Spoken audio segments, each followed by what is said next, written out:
Good morning, everyone. Once again, it's time for another edition of our military community. I'm Jerry Tabatt, and we got a lot of things to talk about today, but what we're going to talk about today is something that you may have heard about, but you don't really know a lot about it, and that's our Warrior Watch Riders. These are the gentlemen and ladies that you see doing all kinds of escorts and things like that around the community with their flags proudly displayed, but they're geared up for veterans themselves, and there's so many different aspects of this, and I'm so excited today to have two people that are with the Warrior Watch Riders. First of all, to my immediate left is Charlie Peace and Jim Moore. First of all, thanks for coming in today. I appreciate that. My pleasure. And Thank you. you know, Charlie, and you and I have been friends for many, many years, so I got to know a lot about the Warrior Watch Riders. First of all, tell me a little bit about yourself. Well, I am actually not a veteran. I do what I do because of the veterans, and that's what the main big part of it is. We're here to do military honors, funerals for military first responders alike, and we're just here to make sure our veterans are honored and known that we care for them. And it's so appreciated. Jim, what about you? I'm also not a military veteran. I did 25 years with state law enforcement in the Bay County area. I was raised military, Navy, and I came out of high school just as we were leaving Vietnam, being pulled out of Vietnam, and I didn't have to go because the guys that went before me, that were ahead of me, they completed the job. I didn't have to go. I'm here to honor them for what they've done. And you guys do such a great job. Let's get into it. First of all, Charlie, what is Warrior Watch Riders? It's a military and first responders group that we 90% of us ride motorcycles. It's not required. There's no age requirements. There's no requirements to being a veteran or not.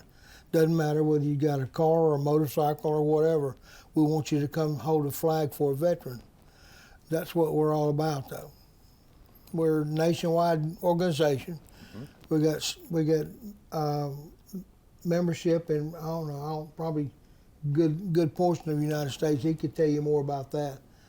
But I'm the coordinator for the Panhandle here. I'm state coordinator for the Warriors Watch Riders here in Panama City Beach.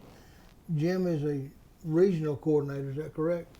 I've been bumped up. And speaking of that, Jim, and Charlie alluded to that, what about the rest of the country? I know our ones here in the Panhandle are very, very active, but what about the rest of the country? The East Coast is extremely active.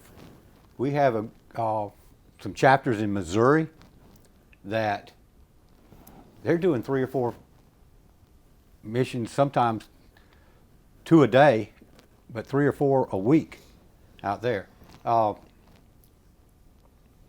They do a lot of mug and hugs, they call it. Right. The mug and hug is basically they get together, and this one World War II veteran, he's turning 99 years old or 100 years old today. And the family has said, we're throwing him a birthday party. And they'll just come riding up out of nowhere and just park the bikes and go up there and be part of the party. And that's the thing right there. You guys are not doing it to have your pictures taken and say, oh, here's Charlie and here's Jim. Look at how great you are. You're doing it because you love these veterans and their families, their first responders. That's what you are doing it for. Let's get into a little bit about that. Charlie, when you're, say, leading a funeral procession or something like that, what are your feelings? I can just explain by one word saying I'm at awe. I feel honored to be able to be leading a procession for a veteran that has passed or lost his life. It's just, to me, it's just an awesome feeling knowing that I'm doing that for the community. I get tears in my eyes just knowing that what I'm doing while I'm riding. Been plenty of times my wife would reach over my shoulders and wipe tears underneath because I can't see. But it's just an awesome feeling to know that you're humbling feeling to know that what you're doing is helping a family who's lost a loved one. And like I say, I've known you for many years, and a lot of the riders, it's all the same. You guys, a lot of people don't realize you're human beings too. They think that you're out there, you're being all formal and everything, but you got feelings deep inside too. Jim, working, like Charlie said, leading this parade or something, or headed to a cemetery or something like that. You guys also have the opportunity to interact with the families. How do you interact with them and still try to keep yourself in a professional type mode? Stick with the key word of honor. We're there to honor these people for their sacrifice, for what they've done for our nation. And with every person like that, he can't do it without a support group of his own, his family.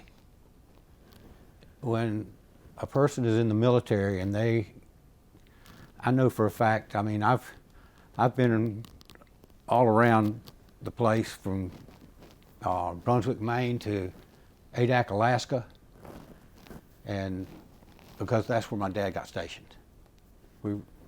With the U.S. Navy. It takes the family unit, Right. and the family, after the person passes away, the family unit still is what's left there, and we're there to honor them. We want them to know we're honoring their loved one.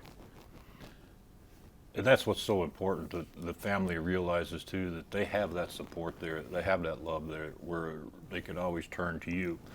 I want to talk a little bit about what you guys do locally. I mean, it's a lot you do locally, but you also do a lot nationally. And I know, Charlie, you've actually gone other places. You've gone out of Bay County to do honor to someone else. What's some of the different retreats there, the honor funeral processions that you've been to? One of our other members and I and our wives, when we rode up to, trying to think, is up in Virginia to a badly wounded vet who had a house built for him. That would be Anthony and Shauna. And we rode up there when they were having their house presented to them, and they didn't know we were coming. We rode up there, had no idea. They had another group, but we coordinated with another group of motorcycles to escort them to their home. But when they got there and they saw us, and Shauna got out of her car and came directly to us, bypassed family and everybody, came by us because they were so surprised that we drove from Panama City to Northern Virginia for them. So we do that anytime we can. We've done a few here in town. We've gone to National Cemetery in Tallahassee numerous times, and it's just a good feeling to be able to know you're making somebody happy. Right. And the thing about it is, by the way, I know Anthony and Shauna also, they're great people, but you don't get paid to do this. You have to actually put the money up yourself to go to these areas. We pay all our gas for our vehicles or motorcycles. There's no fee for anybody. All the funeral home or the family's got to do is contact us and say you want us there. And that's all you got to do. Yeah. Jim, I know you've been around the country too. What are some of the more notable ones that you've been to? Well, there was a few of us. We went, a young man was killed in action over there towards, his funeral was being held around Ocala. We went down and did that funeral. We had a young man, he was who is with Warriors Watch up in one of the northern states, I believe Illinois, and his dad-in-law had passed away. The dad-in-law was a Holocaust survivor, and he was being buried down at the National Cemetery in Tampa, and he wanted Warriors Watch riders to be there and help out. A few of us rode down and did that funeral down to Tampa. One of us had a flat tire on the way back on his motorcycle. That And, would be me. And so we've gone around. We normally just cover, say, Right. a 75-mile radius Yeah. around Bay County. But I wanted people to know that you indeed do go to other people. So if another chapter across the country, say if one from North Dakota called you and asked you, would you honor us, you would probably accept that, wouldn't you? Well, we would, if it, we can't drive to North Dakota, but it's a fact of the matter, we got organizations and chapters that are closer to there. Right. And we can, we have that nationwide contact to get somebody Yeah. who's there who can do it. Now, locally here, I've seen the response that you get, but again, say if you, like when you went to Virginia, what was the response there from the community that you get here? You're loved and honored here. What about in these other places that you go? Are the Warrior Watch riders treated the same all over the country? Most of the time they are. It's very few occasions that we get a thumbs down. I haven't with the Warriors Watch riders. I've never been somewhere where they didn't want us and we weren't appreciated. Now with another organization that we were with before, I've been there where people would stand out and protest, and when we know about it, all we did was back their motorcycles up to right where they were, and then we revved them up and let them breathe a little bit of exhaust for a long time. Then they shut up and left. We have had some people that were not real happy with us being that way. First of all, I'd like to explain that we are not a motorcycle club. No. Right. We are a group of people. We exchange email addresses. When something's happening, we send out emails. We're going to have this event, mission, whatever you want to call it, at a certain time and place. Here's where we're going to meet. That's it. We don't have dues. We don't have meetings. Right. We are, but you have your pretty much dominant motorcycle clubs in certain areas of the state. Right. Warriors Watch has really received a lot of non-acceptance down in southern Florida from some of the Hispanic 1% motorcycle clubs.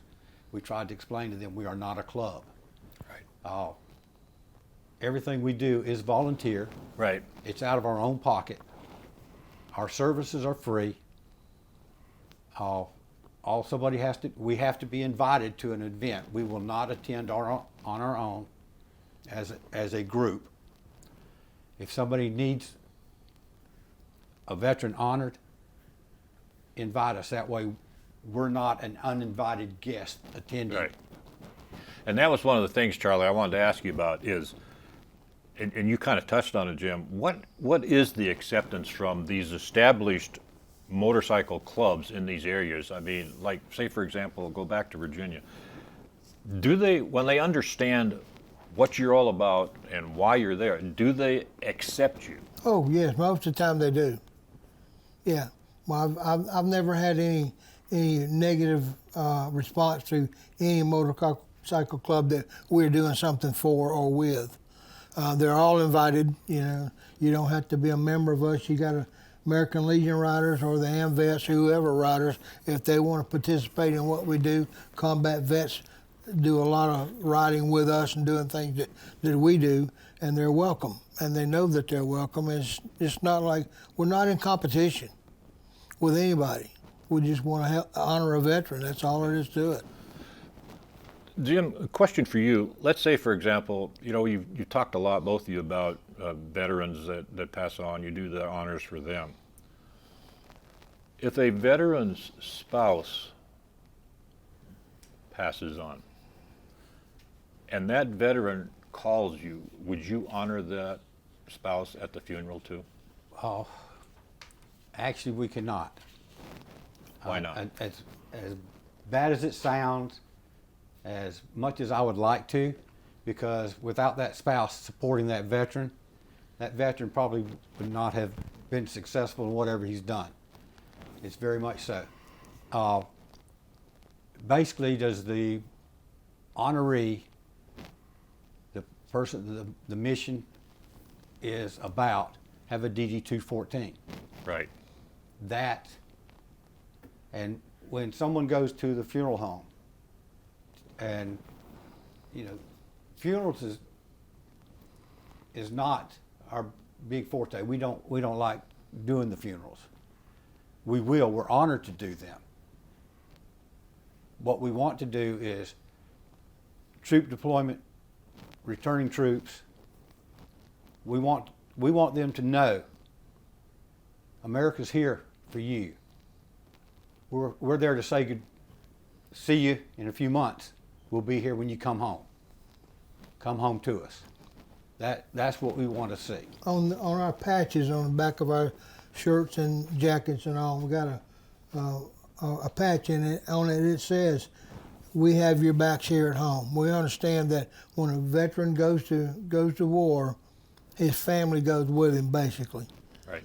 Whether it be the male or the female spouse at home or alone with their loved one gone away, and we're here to help them. Mentally, physically, if there's anything we can do to help them out, or just to be there, just to pull up and say, "Hey, how you doing? That's what's going on." That means a lot to them to know somebody cares. Let's get into the local side of it a little bit. How would someone get a hold of you and ask you to honor them at their military band's either retirement, funeral, whatever, How would someone get a hold of you for that? For retirement, they would just call me directly or send an email to our email here, and I can give you that whenever you want it. But it's the funeral home generally will call us. Doing a funeral, we have to be contacted at least by the funeral home or the family, and the funeral home does that for us because they have to have the DD 214 for the flag. They keep flags there for the veteran and for the spouse and the family, but they don't get that flag reimbursed unless there's a DD 14. Right. So that's how they get their flags replaced, and they can do it at no charge.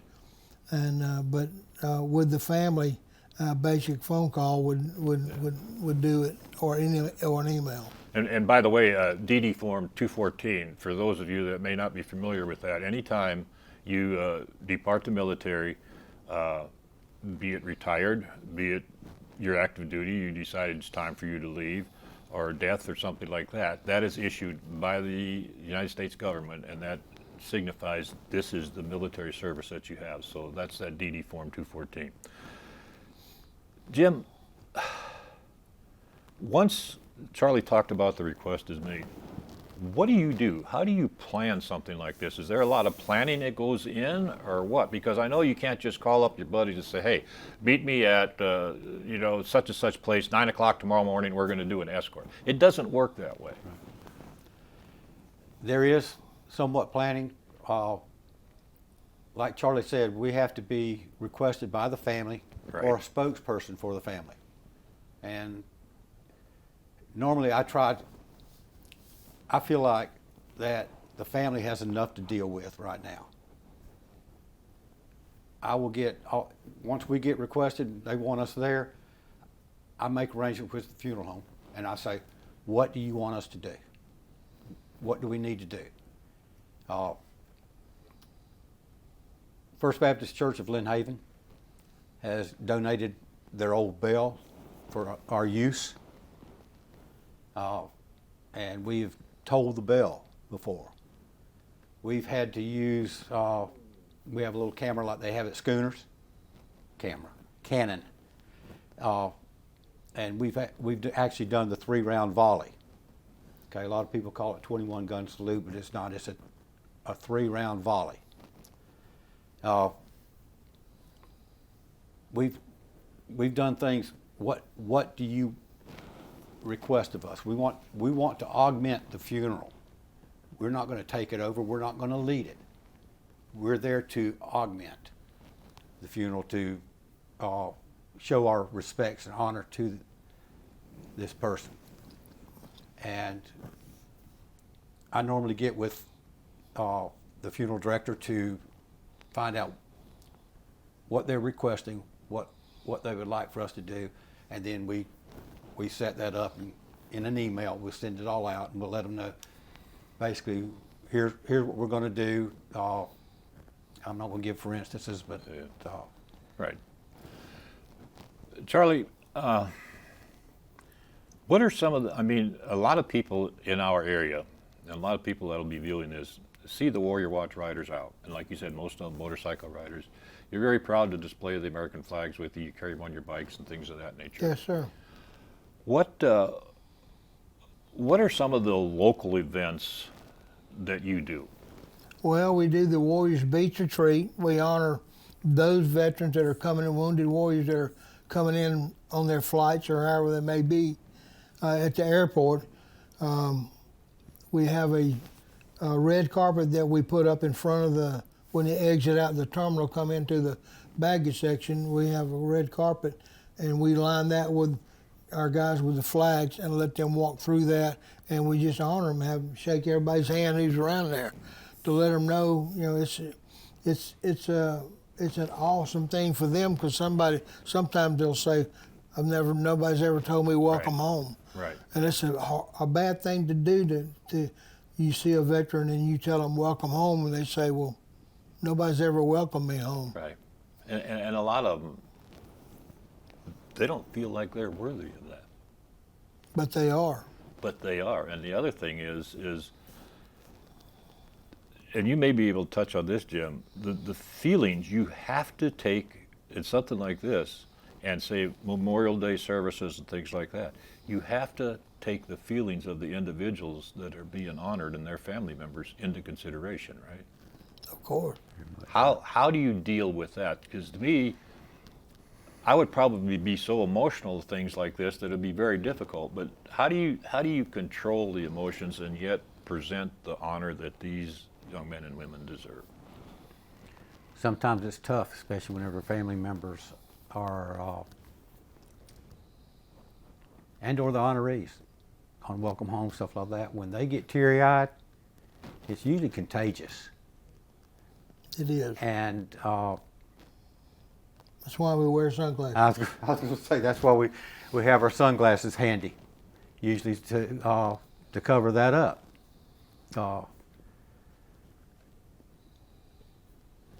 I don't know, just to see families reunited, children, wives, husbands, hugging their military member when they come home.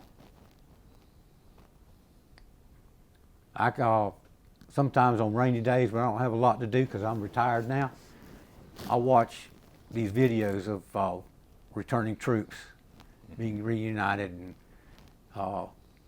soldiers that sneak in and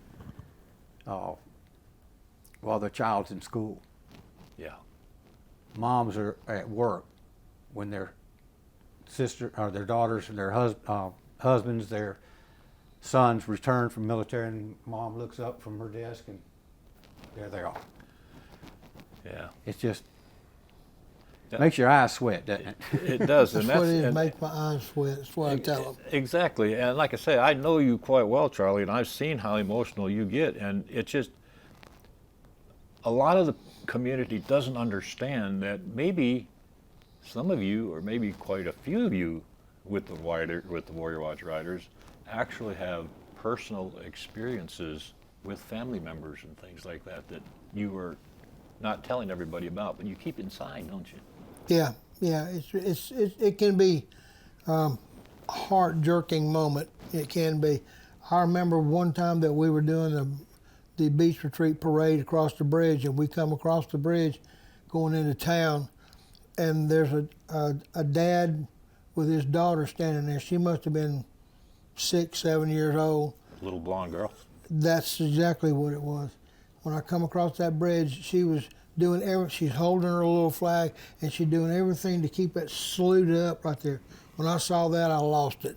My wife on the back of my bike said, "You got to straighten up now. You got to ride this motorcycle." I said, "It just broke my heart." That's the thing. And you guys are, I can't commend you enough for what you do. I've never ridden a motorcycle in my life. I mean, I rode on the back of one when I was over in Japan with the Air Force, but that's a different story. But Before we run out of time here, I'm going to give each of you the opportunity. Jim, what is one thing that you would like to accomplish with the Warrior Watch Riders? What is one thing you really have on your bucket list? I want to see the community bounce back from Michael and COVID. We've gotten too laid back, whatever the reason is. The need, we have troops deployed right now. And I don't see anything getting any better anytime soon. These people need us. We can't stick our heads in the sand and like an ostrich and hope things get better. Let these troops know that we are there for them. We thank them for what they're doing, and people, we need to get out there and support these troops. Well said. Charlie, what's on your bucket list? What would you like to The main accomplish? thing we have is participation. We need to get a younger crowd. A lot of us are older now, can't ride our motorcycles anymore. It's not physically right for us to do. I go in my truck, it doesn't matter to me. I don't, I'm not like, well, I can't do that, I don't have a motorcycle. It's not required. All that's required is to be a patriotic American willing to stand a flag for a veteran. That's all it is to it. And don't care how you get there. I don't care what your age is. There's not a lower limit or a higher limit. Just you can come anytime you want. But we need a younger group of people now that are willing to ride motorcycles and do what we do with us. I take care of all the paperwork. A lot of my guys don't want to have anything to do with the paperwork. I have them do the paperwork for putting together an email, telling them where to be, what we're going to do, and all this stuff. And they'll gladly come if I can tell them. Right. We've got less than 3 minutes to go, and I want to give each of you the opportunity. A minute for you, Jim. Your final thoughts. That's kind of hard for me to do at my age. Uh, Final thoughts. No, I would just like to see better participation. And not necessarily with just Warriors Watch, but with other things. I'm also involved with another organization in our area. It's the Veterans Task Force of Northwest Florida, which was about to fold because of lack of participation. I'm driving, my wife and I are driving from Mariana. We've now moved to Mariana. We're driving down for a meeting to Panama City, and because we can't get any people here locally to take the gauntlet and run with it. So I would like to see our community. I know good and well the want's there. We just got to get up and do it. Okay. Charlie, quickly. Just participation. It's a good thing. It's needed, and once you do it, you know and understand what it feels like. Okay. What's the address? Your web address? It's nwfwwrsc@gmail.com. Okay. All right. Both of you, thank you so much for coming in today. I appreciated a lot of different things, and keep up the good work. You guys are doing a tremendous job in this community all across the area, and keep up the good work. And when you're out and about, let people come up and talk to you. All right? All right. We're about out of time here, but I'd just like to say again, Warrior Watch Riders, if you see them out and about, you'll know who they are.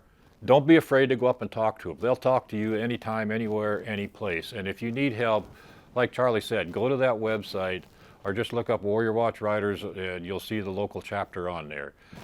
Support them with what they're doing to honor our first responders, our military veterans. They're doing a great service, and they're doing it because they love this community. It's not because they have to. It's because they want to, and they understand how important it is that family feeling is. Unfortunately, we're out of time. That'll do it for this edition of our military community. Have a great day, everyone. I'm Jerry Tabatt. We'll see you again next time for another edition of our military community.